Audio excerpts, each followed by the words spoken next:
Bharatiya Janata party, हमें शर्म आ रही है आज कहने में, अपने घर में हथियार रखो। कांग्रेस ने देशभक्तों को हमेशा से गालियां दी हैं। हमें बदनाम करके आप लोग कुछ नहीं कमा पाओगे।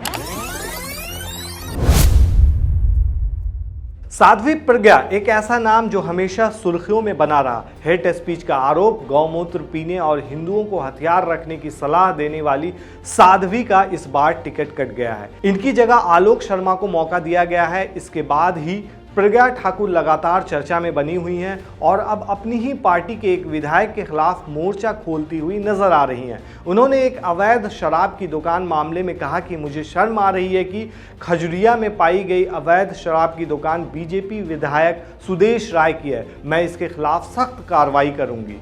भारतीय जनता पार्टी, हमें शर्म आ रही है आज कहने में कि हमारी भाजपा का विधायक सुदेश राय जी का ठेका है।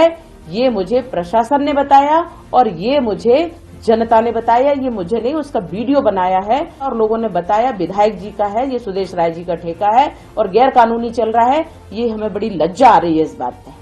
इससे पहले प्रज्ञा ठाकुर ने भोपाल से इस बार टिकट कटने पर कहा था कि हो सकता है पीएम मोदी को उनके कुछ शब्द पसंद न आए हों। हालांकि इस बयान के बाद भी उन्होंने नाराजगी जाहिर करते हुए कहा था कि उनकी बातों को तोड़ मरोड़ कर पेश किया गया है और अब वो मीडिया से कभी बात नहीं करेंगी।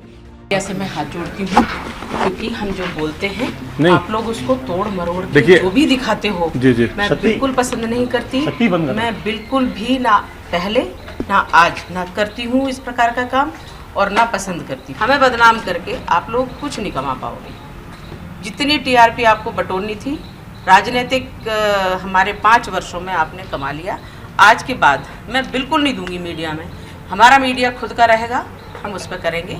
फिर जिसको जो लेना है लो, नहीं लेना बिल्कुल। हम प्रचारित होने का शौक रखते ही नहीं है और आप लोगों ने भरपूर किया अपना विवादित बयान कुछ नहीं है विवादित। कल भी मैंने दिया, कोई मैटर नहीं था, उसके बावजूद भी कह दिया भड़की प्रज्ञा। तो ये कोई बात हुई? अब सबसे बड़ा सवाल यह उठता है कि आखिर साध्वी प्रज्ञा का टिकट क्यों कटा।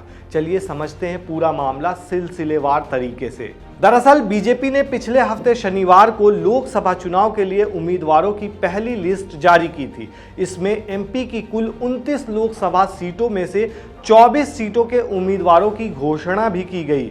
इन 24 सीटों में भोपाल लोकसभा सीट भी शामिल है, लेकिन यहां की मौजूदा सांसद प्रज्ञा सिंह ठाकुर की जगह बीजेपी ने भोपाल के पूर्व मेयर आलोक शर्मा को उम्मीदवार बनाया है। भोपाल से टिकट कटने पर प्रज्ञा सिंह ठाकुर से रविवार को पत्रकारों ने पूछा कि गॉडसे को लेकर विवादित बयान के कारण पीएम मोदी ने कहा था कि वो मन से कभी उन्हें माफ नहीं कर पाएंगे।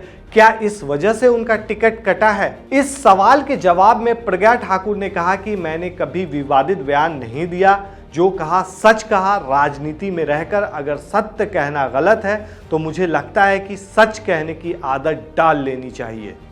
प्रज्ञा ठाकुर ने यह भी कहा कि कहीं अगर हमारे मापदंडों से अलग कोई शब्द हो गया हो तो माननीय पीएम जी को यह कहना पड़ा कि मन से माफ नहीं करेंगे। उसके लिए मैं पहले ही क्षमा मांग चुकी थी। किसी के मन को ठेस पहुंचाने का मेरा कोई विचार नहीं रहता।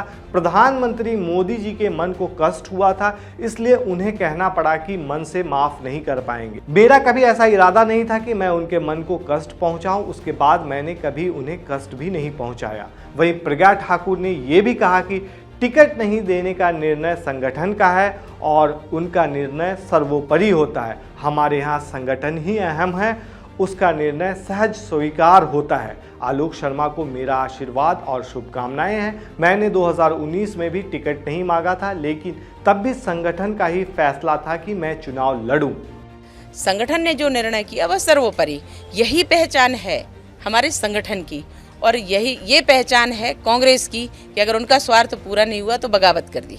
ये नहीं, ये हमारा संगठन नीति नियमों में बंधा हुआ है, संस्कार में है और संगठनात्मक जो नियम होते हैं उनको पूरा करता है। अब सबसे बड़ा ये भी सवाल उठ रहा है कि पीएम मोदी ने आखिर क्या कहा था, क्या था पूरा मामला।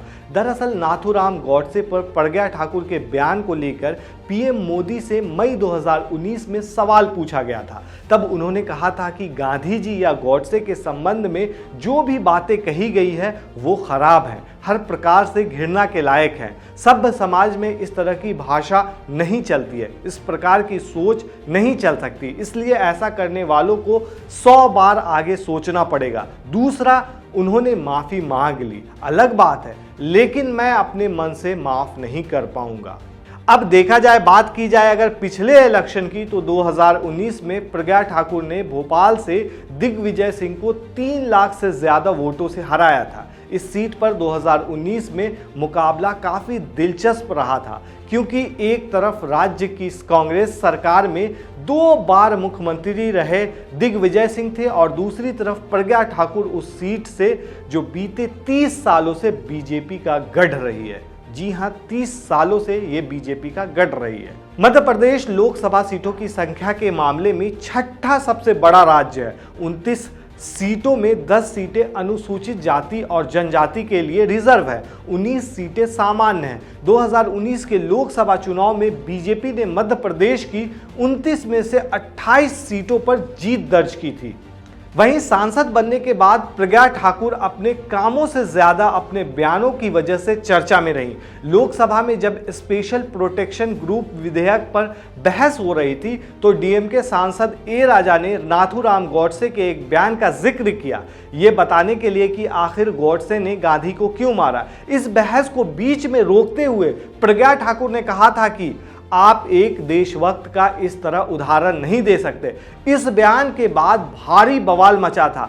बीजेपी ने डैमेज कंट्रोल करना भी शुरू किया था। प्रज्ञा ठाकुर को सलाहकार समिति से हटा दिया गया था। उस वक्त बताया जाता है कि 2019 में संसद की शीतकालीन सत्र के दौरान संसदीय दल की बैठक में भाग लेने से भी प्रज्ञा ठाकुर को रोक दिया गया था। रक्षा मंत्री राजनाथ सिंह ने प्रज्ञा ठाकुर के बयान से पार्टी को अलग करते हुए लोकसभा में कहा था कि नाथूराम गॉडसे को देशभक्त कहा जाना तो दूर, अगर उन्हें देशभक्त माने भी जाने लगे तो इस बारे में अगर कोई सोच रहा है तो इस सोच की हमारी पार्टी पूरी तरह से निंदा करती है। कांग्रेस नेता राहुल गांधी ने उस समय एक्स पर लिखा था कि आतंकवादी प्रज्ञा ने आतंकवादी गॉडसे को देशभक्त बताया। ये भारतीय संसद के इतिहास में एक दुखद दिन है। प्रज्ञा ठाकुर गॉडसे को लेकर दिए गए अपने बयान के अलावा अपने मेडिकल दावों को लेकर भी आलोचकों का शिकार हो चुकी हैं और इसको लेकर उन्हें घेरा भी जा चुका है। दरअसल कोरोना की दूसरी लहर के दौरान प्रज्ञा ठाकुर ने कहा था कि गौमूत्र पीने से कोरोना से बचा जा सकता है और ये फेफड़ों को भी संक्रमण से बचाता है। उन्होंने कहा था कि मैं हर दिन गौमूत्र अर्क लेती हूं, इसके बाद मुझे कोरोना वायरस के लिए कोई दवा लेने की जरूरत नहीं है, मैं कोरोना वायरस संक्रमित नहीं होंगी। सांसद रहते हुए प्रज्ञा ठाकुर पर हेट स्पीच देने के भी आरोप लगे। दिसंबर 2022 में प्रज्ञा ठाकुर के बयान से तब विवाद मच गया था जब उन्होंने कहा था कि हिंदुओं को अपनी रक्षा के लिए हथियार रखनी चाहिए। उन्होंने एक भाषण में कहा था कि अपने घरों में हथियार रखें और कुछ नहीं तो कम से कम सब्जियां काटने वाले चाकू को तेज रखिए, पता नहीं कब क्या स्थिति आ जाए। आत्मरक्षा का अधिकार हर किसी को है। यदि कोई हमारे घर में घुसकर हमला करता है तो उसका मुंह तोड़ जवाब देना हमारा अधिकार है। अपने घर में हथियार रखो, कुछ नहीं तो सब्जी काटने वाला चाकू जरा तेज रखो। स्पष्ट बोल रही हूं, स्पष्ट बोल रही हूं कि हमारे घरों में भी सब्जी काटने के लिए हथियार तेज होना चाहिए। उन्होंने चाकू से हमारे हर्षा को गोदा था, उन्होंने चाकू से हमारे वीरों को, हिंदू वीरों को, बजरंग दल के कार्यकर्ता, भाजपा के कार्यकर्ता, युवा मोर्चा के कार्यकर्ताओं को गोदा है, काटा है। तो हम भी सब्जी काटने वाले चाकुओं को जरा तेज रख लें। विवादित बयानों के अलावा बतौर सांसद अगर प्रज्ञा ठाकुर का परफॉर्मेंस देखें तो वो बहुत सक्रिय नहीं रही थी। पीआरएस लेजिस्लेटिव रिपोर्ट के अनुसार इनकी लोकसभा में उपस्थिति 66% रही, जो देश के औसत 79% से 13% कम है। बतौर सांसद प्रज्ञा ठाकुर ने 19 बहसों में हिस्सा लिया। उन्होंने कोई निजी सदस्य बिल भी पेश नहीं किया। उन्होंने सांसद रहते हुए सिर्फ 36 सवाल संसद में पूछे, जबकि राष्ट्रीय औसत देखा जाए सांसदों के सवाल का तो वो 216 रहा है। तो इस बार इन्हीं सब वजहों से हो सकता है साध्वी प्रज्ञा का टिकट कट गया हो। लेकिन आपको क्या लगता है और क्या वजह हो सकती है जो साध्वी प्रज्ञा को टिकट नहीं मिला?